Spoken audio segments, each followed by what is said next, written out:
नमस्कार, जय जोहार। साथियों, जागो पंच में आप सभी का हार्दिक स्वागत, अभिनंदन। साथियों, जागो पंच लगातार आपके लिए अंधविश्वास और पाखंड में खत्म करने के लिए नित नई कहानियां लाकर देता है और साथ ही साथ ये बताता है कि अंधविश्वास और पाखंडों से हमारा ये मानव जीवन दुश्वारियों से गुजर रहा है। कैसे, आप सभी देख सकते हैं। कुंभ इसका सबसे बड़ा उदाहरण है।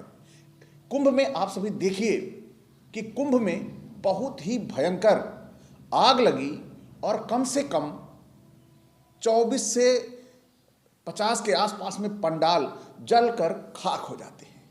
क्या आपको पता है कि ये जलकर क्यों खाक हो गए? ये जलकर खाक इसलिए हो गए क्योंकि वहां अव्यवस्थाएं थी। लेकिन अब यहां पर हम बात करते हैं, वास्तव में वहां पर जो नुकसान हुआ, जो क्षति हुई, वो अव्यवस्थाओं के कारण हुई। लेकिन आप ये समझिए कि कुंभ में आग लगने का कारण क्या था। कुंभ में आग लगने का कारण ये नहीं था कि वहां पर ईश्वर फेल हो गया या वहां पर ईश्वर ने इन ऐसे लोगों की रक्षा नहीं की आकर। अब यहां पर बदनाम कौन हो रहा है? बदनाम ईश्वर हो रहा है, क्योंकि आप सभी को पता है कुंभ क्यों मनाया जाता है। और अगर आपको मालूम नहीं तो मैं सबसे पहले आपको यह बता देना चाहता हूं कि कुंभ में जो दलीलें आती हैं, लोगों के जो बातें आती हैं कि कुंभ वास्तव में मनाया क्यों जाता है, तो वो मैं आज आपको बता देना चाहता हूं कि कुंभ मनाया क्यों जाता है, कुंभ के लिए कौन सी पौराणिक कहानी बताई जाती है। तो कुंभ में जो पौराणिक कहानी है वो ये है कि एक बार जो देवताओं और असुरों ने आपस में सामंजस्य बनाकर समुद्र मंथन किया था, तो उस समुद्र मंथन में बहुत सारी चीजें निकली थी। बहुत सारी चीजों में रत्न, लक्ष्मी, घोड़े, हाथी, मतलब बहुत सारे जीव जंतु भी समुद्र मंथन से निकले थे। उसी समुद्र मंथन से निकला था अमृत कलश। तो जब वो अमृत कलश समुद्र मंथन से निकला तो देवताओं के मन में बहुत ही ऐसी भावनाएं आ गई कि अगर ये असुर लोग ये अमृत पी लेंगे तो निश्चित तौर पर ये हमारे मारे मरेंगे नहीं, हमारे हराए हारेंगे नहीं, ये हमेशा जीवित रहेंगे और ये इतने शक्तिशाली होते हैं कि हम हर बार हार जाते हैं। ये देवता लोग इन असुरों से हर बार हार जाते थे। इवन कि जो भी गॉड है, कोई जितना भी शक्तिशाली भगवान हो, उन सबको असुरों ने खदेड़ खदेड़ मारा है, भाग के स्वर्ग तक पे भी कब्जा किया है। यह आप सभी से छिपा नहीं है। तो देवताओं के मन में आया कि अगर ये इसी तरह कब्जा कर लेंगे, हम पे अमृत पी लेंगे, तो हमारा सर्वनाश कर देंगे, हम तो रही नहीं जाएंगे। तो हुआ यूं कि इन्होंने अमृत कलश मिलते ही उसे अपनाने की कोशिश की, तो दोनों में घमासान मच गया। अब दोनों लड़ पड़े। जब दोनों लड़ पड़े तो उसमें से अमृत बेचारा छलका नहीं, केवल 4 बूंदें निकली। और वो 4 बूंदें पड़ी कहां पे? आप सभी को पता है समुद्र कहां है। समुद्र कोई पृथ्वी से बाहर नहीं है। मंथन इन्होंने इसी पृथ्वी के समुद्र पर ही किया था। फिर ये बताते हैं कि पृथ्वी के बाहर समुद्र था। तो पृथ्वी के बाहर आज तक कोई समुद्र सिद्ध नहीं हो पाया है, ना कोई प्रमाणित हो पाया है, ना किसी ने बताया है। तो जो समुद्र हम जानते हैं वो समुद्र पृथ्वी पर है। उस पृथ्वी पर जो समुद्र है वहां पे ये मंथन कर रहे थे और वहां मंथन करने से एक बूंद आके गिरी कहां? हमारे प्रयाग में, यानी जिसे पहले इलाहाबाद के नाम से जाना जाता है। उसके बाद एक बूंद गिरी उज्जैन में। देखिए, वो वहां से छलका और यहां इतनी दूर हरिद्वार, प्रयाग और उज्जैन, ऐसी जगहों पर इतनी दूर आके गिरता है। ये कपोल कल्पित हो सकता है, क्योंकि वहां का मंथन करना, वहां लेके छीनना झपटना, या हो सकता है ये ऐसा कह दे कि लेके भागे थे देवता और पीछे से असुरों ने खदेड़ लिया था, और भागते भागते भागते भागते यहां पर आकर एक बूंद गिर गई, छलक गई, फिर भागे दौड़ते दौड़ते पहुंचे प्रयागराज, वहां छलक गई, फिर प्रयागराज से मुड़ गए वो लोग और आगे नहीं निकले, वो भागते भागते पहुंचते हैं हरिद्वार, उधर एक बूंद गिर गई। तो इसी तरह जो ये बूंदें गिरी, ऐसा बताए तो समझ में आता है, लेकिन उन्होंने कहा कि वहां पर उस छीना झपटी से छीना और उसी में ये 4 बूंद छिलक के अलग अलग आकर यहां गिर गई।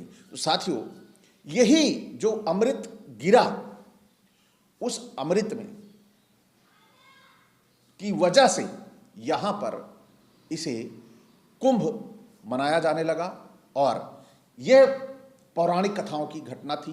तो आप सभी समझ सकते हैं कि जहां अमृत गिरा हो, क्या वहां पर किसी की जान का खतरा हो सकता है? क्या कोई हताहत हो सकता है? क्या कोई मतलब जो क्षति है जान माल की, क्या वो हो सकती है जहां पर अमृत हो?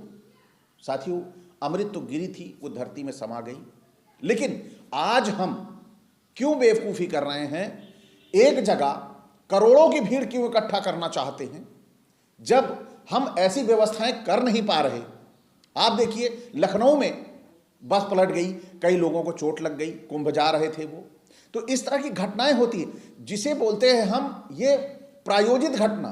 हम स्वयं एक जगह करोड़ों भीड़ को इकट्ठा करने के लिए बुला रहे हैं और व्यवस्थाएं नहीं दे पा रहे हैं, व्यवस्थाएं पूरी तरह से चरमरा रही हैं।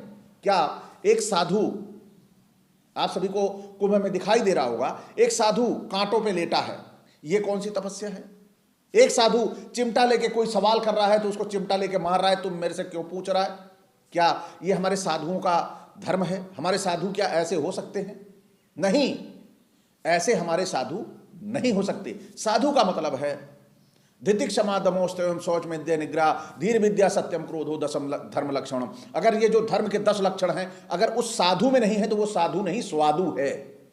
जब वो स्वादु है तो हम उसे ऐसी जगहों पर बुलाकर अपने को विश्व में अपमानित करने का काम क्यों करते हैं? अगर जितने भी ये वीडियो प्रचारित हो रहे हैं साधुओं के, आप सभी देख रहे हैं कि वो किस तरह से व्यवहार कर रहे हैं।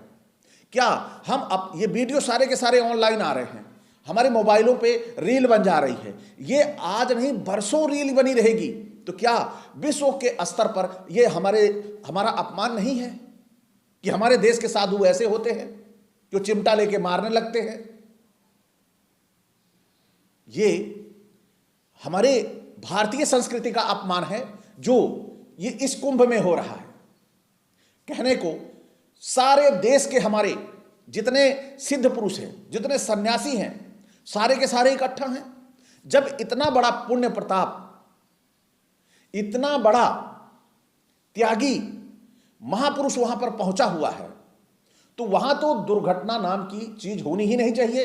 वहां के लिए घर से निकलने वाले के साथ इवन छींक तक नहीं आनी चाहिए, क्योंकि विश्व का कल्याण करने के लिए वहां पर बहुत सारे तपस्वियों ने, साधुओं ने अपना जीवन का त्याग किया है।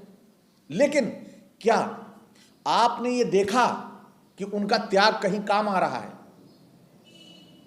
अभी हाल ही में आजमगढ़ के एक व्यक्ति ने डाल दिया कि कुंभ में इतने लोग, 10 लोग या 12 लोग मर गए। उसको लेकर उसका पासपोर्ट, वीजा सब कैंसिल करने की बात आ गई।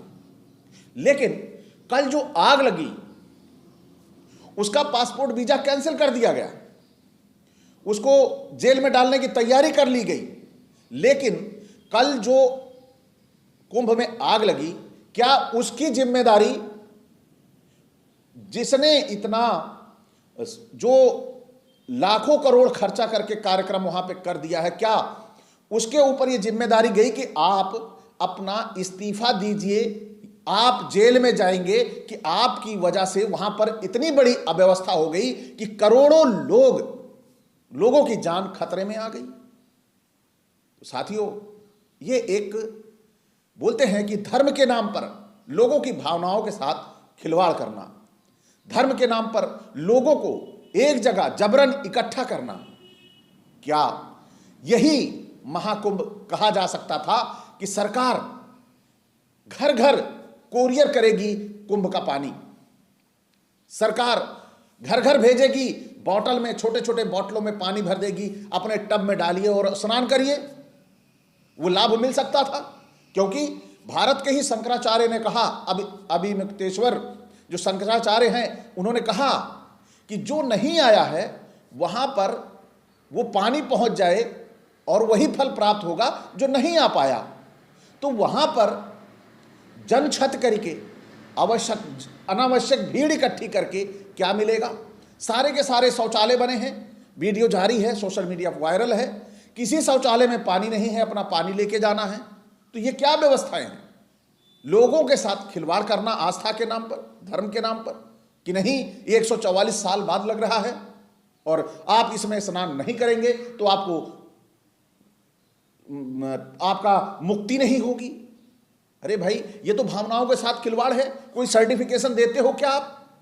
कोई सर्टिफिकेट देते हो कि मुक्ति मिलेगी?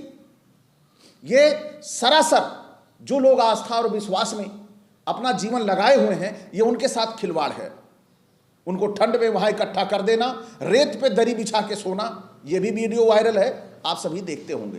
तो साथियों, आप सभी ऐसी चीजों से बचें, अनावश्यक भीड़ इकट्ठा करने से बचें। आपका कोई अगर मोहल्ले का एक आदमी जा रहा है तो एक बोतल पानी वहां से मंगा लें। आपकी आस्था नहीं मानती है तो एक बोतल पानी मंगा लें, आप एक बूंद भी डाल लेंगे अपनी टंकी में, पूरा घर नहा लेगा और उससे पूरा घर पवित्र हो जाएगा। अपने पूरे घर में पानी डाल लोगे। नहीं आपका मन मानता तो उसका इलाज है, लेकिन वहां पर जाकर अपने जान माल को नुकसान ना पहुंचाइए, ऐसा मैं कहना चाहता हूं। साथियों, आज का ये वीडियो आपको कैसा लगा? अच्छा लगा हो तो लाइक करें, साथ ही जो नए साथी देख रहे हैं वो चैनल को सब्सक्राइब करना ना भूलें और बेल आइकन की घंटी दबा लें, जिससे हमारे वीडियो का नोटिफिकेशन आपको तुरंत मिल जाए। इसी के साथ मैं विदा चाहूँगा। नमस्कार, जय जोहार।